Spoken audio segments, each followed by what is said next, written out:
Bonjour à tous, bienvenue pour notre seconde édition de notre émission Diversité, émission mensuelle.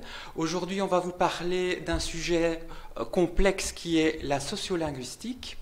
On va aussi parler d'inclusivité, de son implication aussi dans le langage. Et comme de coutume dans notre émission, eh bien, on va parler de féminisme et des féminismes, je dirais. Alors, on a le plaisir de recevoir aujourd'hui Laurence Rosier, qui est professeure de sociolinguistique à l'Université libre de Bruxelles et nous avons le plaisir de recevoir et qui revient de vacances. Donc, voilà. Bonjour Laurence Rosier. Bonjour. Voilà, Laurence Rosier, on va vous présenter en quelques mots. Vous êtes professeure donc de sociolinguistique à l'Université libre de Bruxelles. Vous êtes auteur de différents ouvrages sur la langue française, aussi sur la ponctuation. Vous êtes aussi, vous avez fait quelques essais aussi, un essai sur les insultes, ça on y reviendra un peu plus par la suite. Et accessoirement aussi, vous êtes commissaire honorable d'exposition. Donc voilà. Oui, voilà, c'est une partie, voilà, une facette de mes activités. Vous pouvez un peu vous décrire et un peu en quelques mots toutes vos activités. Voilà, c'est un peu... Voilà, mais donc quand on dit professeur à l'université, ça veut dire que je fais de l'enseignement et que je fais de la recherche, que je fais aussi de l'administration. Par exemple, je dirige une revue qui s'intitule Le discours et la langue.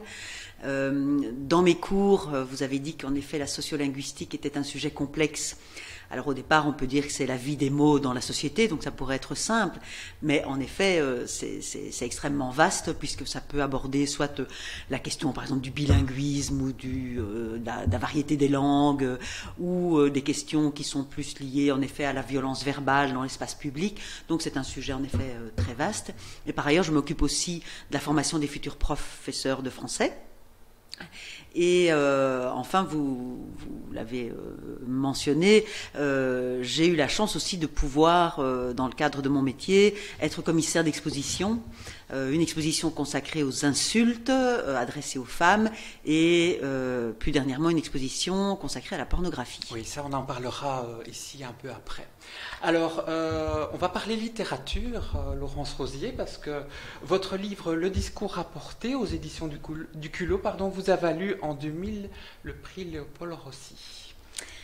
Oui, alors ça c'est un sujet, le discours rapporté c'est un sujet, à la fois on le pratique tous les jours, on est toujours en train de dire tiens un tel m'a dit ça, on rapporte les paroles d'autrui, on peut les manipuler, on peut les transformer, on peut aussi les inventer justement dans la forme romanesque, et donc là c'est un sujet linguistique pour les spécialistes, donc j'ai été heureuse évidemment d'avoir ce prix de l'Académie. Oui. Et le prix Rossi pour nos téléspectateurs, en fait c'est un prix décerné par l'Académie de langue française de Belgique en fait. Oui, c'est ça. Donc c'est un peu spécifique. C'est spécifique à la Belgique, en fait. Oui, enfin, c'est un peu l'équivalent, mais en plus évolué de l'Académie française. Tout à fait. Alors, vous avez aussi fait, et on en parle justement, votre essai intitulé « De l'insulte aux femmes » aux éditions 180 degrés, rédigé en 2017, qui fait étroitement corrélation entre la langue, le pouvoir, la violence et les femmes. C'était pas un peu visionnaire d'écrire un essai comme ça avant la vague MeToo et Balance ton porc, Laurence Rosier? Disons qu'on aurait pu dire que j'étais opportuniste parce que quand le livre est sorti, c'était en effet en pleine affaire Weinstein, mais le livre est issu en fait justement de l'exposition consacrée aux insultes aux femmes qui s'intitulait Salope et autres noms-d'oiselles, dont j'ai eu l'idée en 2013. Oui. Et donc à partir de là, j'ai commencé évidemment à réfléchir comment parler de ce sujet sans devoir faire une somme de 10 tomes, vous voyez, initiée en commençant dans les temps reculés de l'histoire jusqu'à aujourd'hui. Et donc voilà, ça m'a pris du temps, mais c'est clair que quand à la fois l'exposition et le livre sont arrivés sur la place publique, ben voilà, il y avait sans doute dans l'air du temps une libération de la parole des femmes, dans lesquelles finalement je ne l'ai pas j'y participe, mais voilà, je n'étais pas non plus visionnaire. C'est gentil de me donner ce pouvoir, mais je crois que j'ai fait partie du mood, quoi. Et selon vous, Laurence Rosier, les femmes sont plus insultées que les hommes en général? Est-ce que les personnes de genre féminin sont les plus touchées par la culture de l'insulte? Alors, il faut distinguer tout ce qui est de l'ordre de la parole triviale, la parole obscène, qui pouvait être dite par les hommes à des hommes. Je crois que le fait que les femmes ont été insultées, c'est quand elles sont sorties de leur cadre. C'est-à-dire que tant qu'elles restaient à la maison, tant qu'elles ne travaillaient pas, elles ne troublaient pas l'ordre public. À partir du moment où elles ont des revendications, que ce soit le droit de vote, le droit d'écrire, le droit de se promener habillées de telle ou telle manière, le droit simplement de pouvoir marcher dans la rue, etc., eh bien, fatalement, elles mettent en danger le pouvoir patriarcal, et alors se développent évidemment les insultes. Ce serait pour vous une révélateur d'un mode de fonctionnement de notre société, Laurence Rosier, alors? Mais de façon générale, je pense que, pas que l'insulte sexiste, mais l'insulte pour moi, je dis que c'est un baromètre. Donc on prend la température d'une société en voyant les insultes qui sont diffusées, les insultes qui sont punies, parce qu'une société aussi peut dire, bah tiens, là c'est de la liberté d'expression, c'est pas une insulte. D'autres peuvent dire, bah non, voilà, là c'est une insulte homophobe, c'est une insulte lesbophobe, transphobe, donc on va condamner. Et c'est très intéressant évidemment, comme je le dis, de prendre la température des sociétés, et au fil du temps on voit des évolutions entre ce qu'on acceptait, ce qu'on n'accepte plus, et ça c'est vraiment intéressant d'avoir cette perspective historique. Oui. Alors Laure Rosier, vous avez une approche scientifique, vous pourriez un peu nous définir comment vous abordez en fait tout ça de manière scientifique? Alors, être scientifique, c'est avant tout lire, et lire ce qui a déjà été écrit sur le sujet. Donc, il y a en effet, par exemple, des gens qui travaillent sur la période médiévale, qui avaient déjà écrit sur l'insulte. J'ai des collègues du Québec qui avaient fait des enquêtes dans leur pays. Voilà, donc il y a des choses qui existent, il y a des dictionnaires. Donc d'abord, en fait, on fait une collation de tout ce qui a été écrit, et puis après, on fait des enquêtes.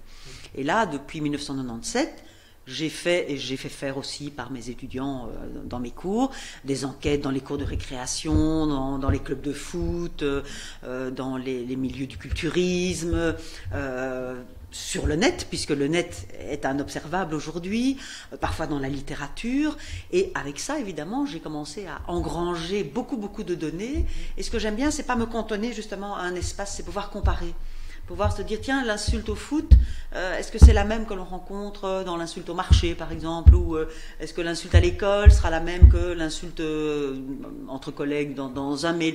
Et comme ça permet évidemment d'avoir toutes des formes d'insultes, même si on a, je vais dire, malheureusement un top 5 des insultes les plus récurrentes, qui sont aussi les plus pauvres, je vais dire.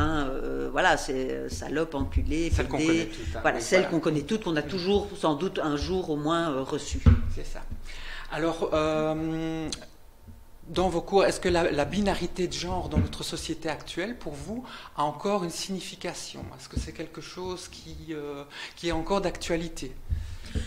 Je pense qu'elle est encore une grille de lecture de nos sociétés, où il y a quand même un peu d'évolution. C'est dans la grille de lecture excluante, c'est-à-dire vraiment une binarité, comme on dit, le noir-blanc, voilà. Mais ça bouge très progressivement, mais en même temps, moi, ce qui me fascine, c'est dès qu'il y a une avancée, mais ça c'est comme pour le féminisme, ça recule. On va voir dans tel ou tel pays que soudain on va de nouveau s'attaquer, par exemple, aux personnes non binaires. Donc, il y a vraiment, on avance progressivement. Le tout, c'est la visibilité aussi. Le fait que, quand vous parlez de binarité, je pense évidemment à la langue. J'imagine que c'était là aussi que vous vouliez m'amener. Voilà. Alors, on a toujours appris le masculin et le féminin à l'école, et depuis plusieurs dizaines d'années, il y a eu toute une volonté de réformer la langue. Alors attention, la langue permettait la féminisation. On féminisait auparavant. Autrix, par exemple, existait en latin. Autrice aussi. Ce qu'il y a, c'est que c'est à un moment la société qui a dit que voilà, finalement, la langue ne devait pas montrer de façon ostensible ce féminin. Mais morphologiquement, on pouvait dire instituteur, institutrice, enfin voilà, la langue ne l'empêche pas dans les sons. Et aujourd'hui, on sort évidemment depuis les années 90 de cette conception d'une langue où le féminin se marque. C'est vrai que le féminin est marqué. Et puis, on est maintenant un cran plus loin en disant oui, mais est-ce que finalement ceux qui ne veulent pas nécessairement choisir d'être catalogués dans le masculin ou le féminin ont à leur disposition des formes où, eh bien, voilà, à nous de voir ou de décider. On va justement en parler parce que dans vos cours, et je sais que vous faites partie aussi des cours de master de genre de l'ULB. Je vais en faire partie. Là, voilà. Vous avez aussi des personnes qui se définissent, qui s'autodéterminent dans un genre qui est différent de celui assigné à la naissance. On a les personnes transgenres, on a les personnes agenres. Voilà, on a des milliers de genres. On sait que le genre est vaste. Comment vous abordez avec vos étudiants justement cette binarité ou cette difficulté en fait, et qu'est-ce que eux en pensent globalement? Comment ils réagissent en fait par rapport à tout ça? Alors j'essaye de prendre les choses en amont en leur montrant que les mots sont faits pour évoluer, pour s'adapter à la société, pour changer de sens. Donc voilà, je suis sur cette idée d'évolution sans que l'évolution soit connotée positivement ou négativement. Les choses évoluent, voilà, les organismes évoluent, la langue évolue. La langue est en partie le reflet du monde. Et à partir de ce moment-là, la langue peut porter des revendications sociales, culturelles, politiques. Et donc c'est un peu comme ça que j'entre, parfois par le biais de la colonisation, par exemple. C'est aussi quelque chose où voilà, les mots ont été bouleversés. Et puis évidemment, il y a la question du genre, comment je me désigne, comment on me désigne, quels sont les choix que je peux faire. Il y a eu toute une polémique en France là, quand ils ont voulu supprimer mademoiselle sur simplement les formulaires administratifs. Mais c'était la révolution, c'était mademoiselle est morte, alors que c'était une case qu'on retirait parce qu'on la trouvait aussi stigmatisante pour les femmes. Pourquoi devait-elle être mademoiselle si elles n'étaient pas mariées? Mais dès qu'on touche à la langue, les gens sont dans l'affectif, dans l'imaginaire, dans le conservatisme. Donc pour les questions de genre, eh bien voilà, je le fais aussi par la flexion, en disant voilà, il y a les mots dits au masculin, les mots au féminin, et puis il y a des gens qui proposent autre chose. On a une collègue française, Alferraz, qui propose de dire auteur, par exemple, de auteur et autrice. Moi, je trouve que ça ne fait de mal à personne, ça ne fait pas de mal à l'oreille, comme certains disent, le point médian, ça fait mal à l'oreille, et ça n'enlève pas des droits à d'autres. Donc, si on peut utiliser ces termes, on sait qu'on est dans une société où on doit être compris, bien sûr, donc il faut que la communication puisse passer, mais là, par exemple, elle nous propose des formes qui sont, voilà, vous avez dit dans votre introduction, tous, moi je l'utilise aussi, alors ça choque beaucoup de gens, qu'est-ce qu'on a fait? On a juste mis tous et toutes, et on l'a un peu, tronqué, si vous voulez. Bon, c'est quelque chose que l'on fait tout le temps, viens prendre l'apéro, avant on disait l'apéritif, on coupe les mots, on les colle, voilà, on peut... Moi je trouve qu'il faut un rapport ludique à la langue, et ce rapport ludique permet le rapport politique. Oui. Et pour vous, on a parlé de l'Académie française, cette hyper-normativité, en fait, ce conservatisme qu'on a l'impression voilà, ce qui reste avec cette académie qui veut absolument, qui fait, voilà, vous en pensez quoi? Ce que nous dit l'Académie, qui est une institution historique, c'est que la langue a du pouvoir, mais on n'a pas envie que ce pouvoir soit donné à tous et toutes. Et donc il y a quelque chose là qui est intéressant sur le rapport, en effet, sur ce qu'on a pu appeler le fait que quand on parle, on est évalué. Et d'ailleurs, voilà, il y a une sorte d'économie de marché.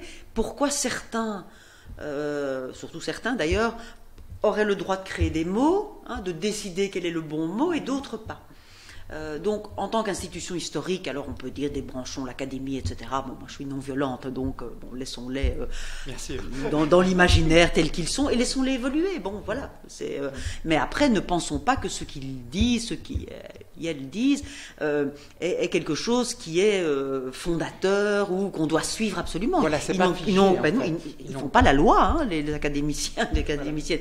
Voilà. Ils font juste un peu la pluie et le beau temps dans la presse. Mais voilà, la langue, on peut en décider politiquement, mais c'est pas à l'académie que ça se fait.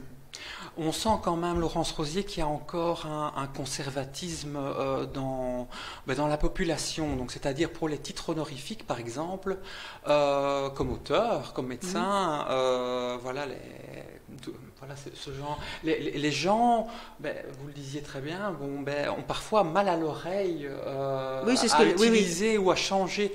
Ils ont mal à l'oreille ou ça leur écorche les yeux. Voilà. Est-ce qu'ils ont peur du changement ou est-ce que c'est plutôt une volonté de rester dans un système qui est, entre guillemets, patriarcal, c'est-à-dire dominé par le masculin, on dirait, et que beaucoup de gens considèrent qu'ils s'y soumettent et qu'ils se sentent bien dans ce système.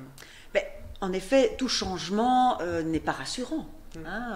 Derrière, en effet, les changements, il y a l'idée de révolution. Voilà, oui. Donc, ce n'est pas quelque chose qui est normalement. Voilà, les gens recherchent la stabilité. Oui. Et la langue, qui est apprise à l'école, façon scolaire, etc., représenterait finalement quelque chose de très stable et donc de rassurant. Ouais. Si on bouge à ça, alors les gens ont des attitudes contradictoires parce que tantôt, c'est pas important la langue, foutez-nous la paix avec votre point médian, alors laissez-nous, parce que si c'est pas important. Et si c'est important, on peut pas changer. Donc, il y a vraiment ce conservatisme-là qui, est lié au fait que, par exemple, on est obsédé par les origines de façon anthropologique. Donc, on aime bien qu'un mot reste à sa place, le sens qu'il avait au départ. Et aussi, là, on fait un peu plus de grammaire, comme on a plusieurs possibilités pour les mots en heure.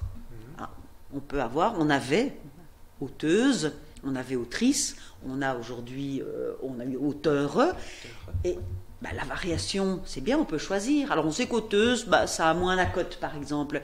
Mais si on peut laisser, c'est ça qui fait peur aux gens, c'est l'idée qu'il y aurait plusieurs solutions.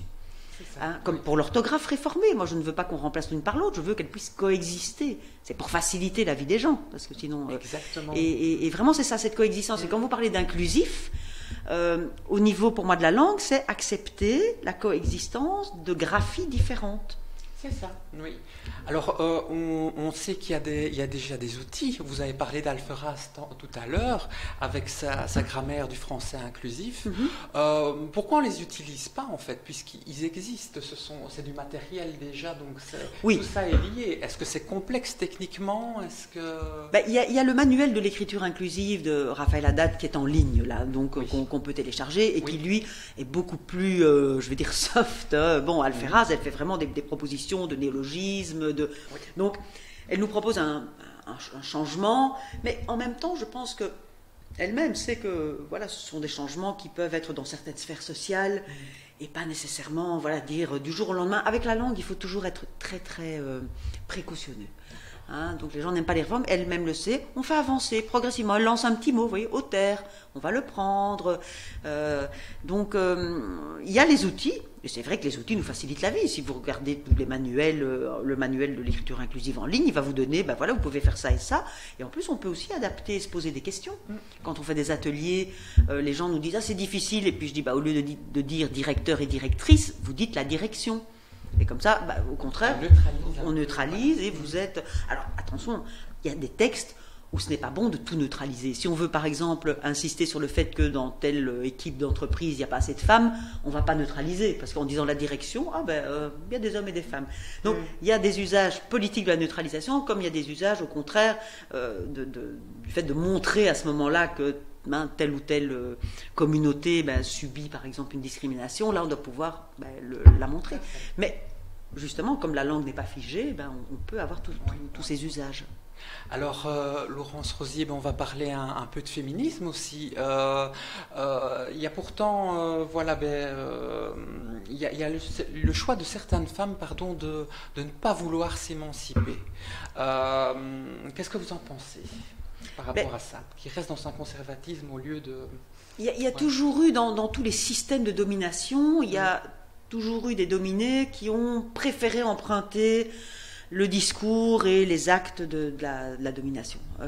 On le voit très bien dans le film, je pense à lui parce qu'il est au centre d'une polémique, Tarantino, mais dans Django, il nous montre bien le domestique chef noir qui va être contre la décolonisation, donc et contre la liberté des Noirs. Donc, au niveau des femmes, on a évidemment des femmes qui se font en effet le soutien patriarcal, qui se marquent dans la langue, en refusant par exemple qu'on féminise leurs titres, et en impliquant l'idée que s'il y a du féminisme, on n'aurait plus besoin des hommes, enfin tous ces types de fantasmes qu'on a depuis des années à propos du féminisme.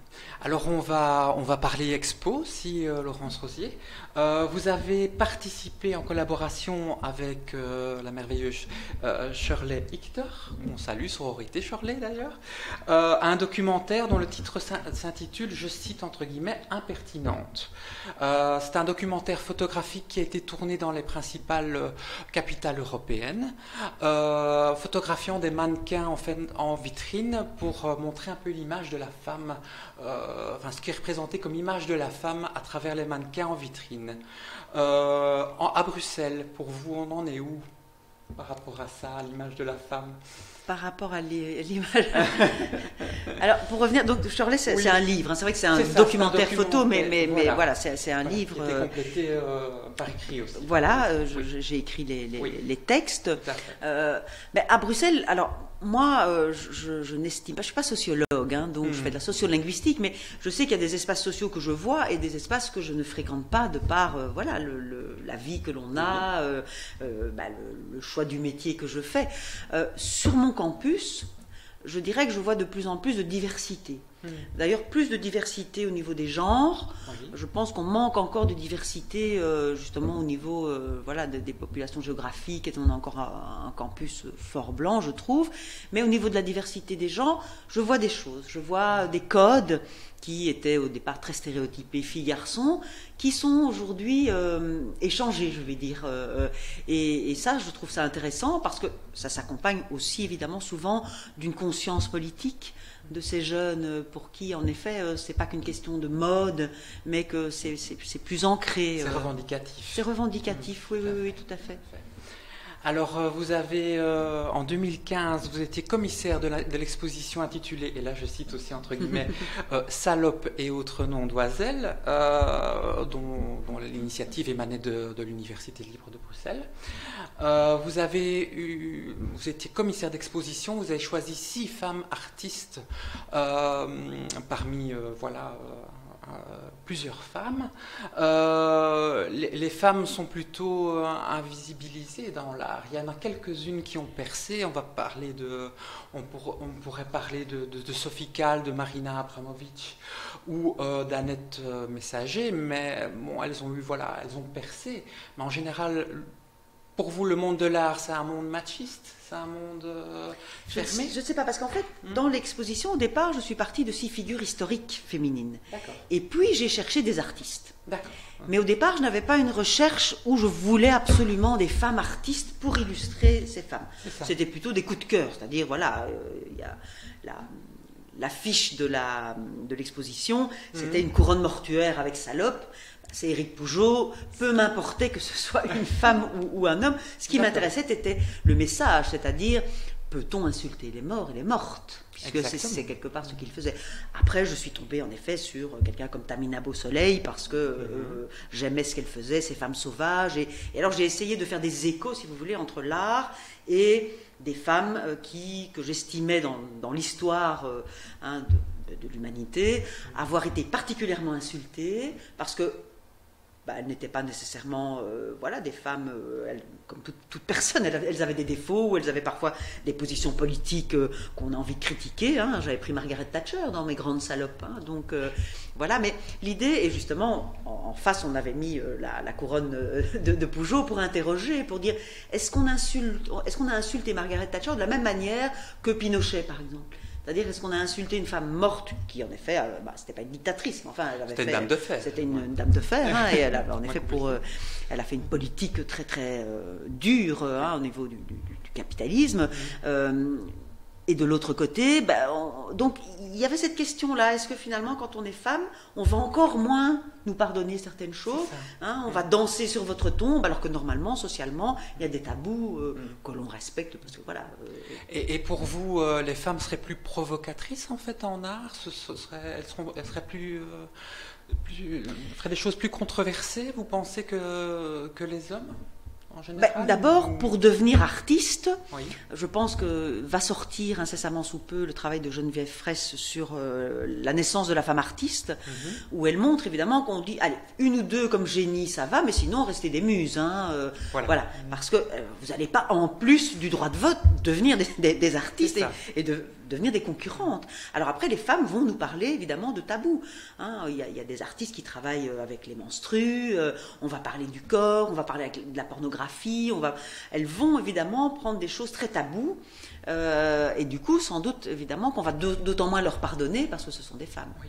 Alors, vous avez un blog qui s'appelle le blog, la chronique de l'irrégulière. La chronique de l'irrégulière, oui. Pourquoi ce terme fort de sens, l'irrégulière, Laurence Rosier? En fait, avant d'avoir ce blog qui est hébergé par la revue Nouvelle, je faisais des petites chroniques linguistiques sur Facebook, et je m'étais dit, j'ai pas envie que les gens me disaient, la prochaine c'est quand? Et je me dis, là, ça va devenir comme un devoir. Donc j'ai intitulé ça l'irrégulière, comme ça je ne suis pas tenue, si vous voulez, de les faire toutes les semaines. Et puis ça m'amusait, ce jeu de mots sur je suis ta régulière, je suis ton irrégulière, quoi. Voilà.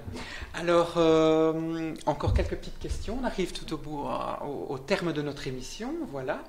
Laurence Rosier, est-ce que vous avez accompli vos rêves de petite fille? Est-ce que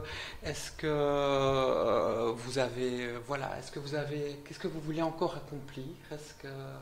Alors j'espère que ce que j'ai envie d'accomplir, je ne le sais pas encore, parce que j'aime les surprises de la vie, j'aime les rencontres qui souvent donnent lieu à des projets.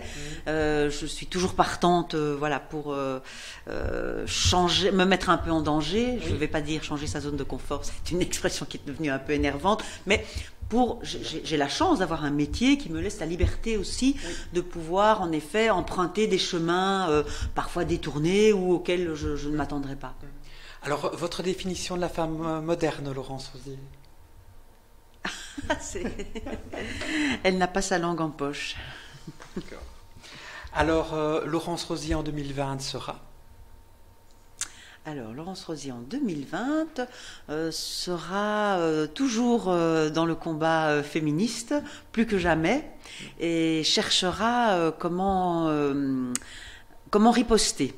Mon prochain livre tournera autour de cette question. Alors, vous avez travaillé aussi avec les citations. Est-ce qu'il y a une citation qui vous définirait le plus? Oui, cours vers ton risque. Je crois que je ne la dis pas très bien, mais c'est René Char. D'accord. Voilà. Alors, les femmes, toutes des sœurs. Et la femme belge de demain sera? J'espère qu'elle sera mondiale, parce que je crois qu'on doit se tenir les coudes aujourd'hui et pas en rester au niveau national. Alors Laurence Rosier, merci beaucoup pour votre présence pour cette deuxième émission. Merci pour cette invitation. Voilà, nous on se retrouve le mois prochain avec comme invité Béa Ercolini, et on vous dit à tout bientôt. Au revoir. Au revoir.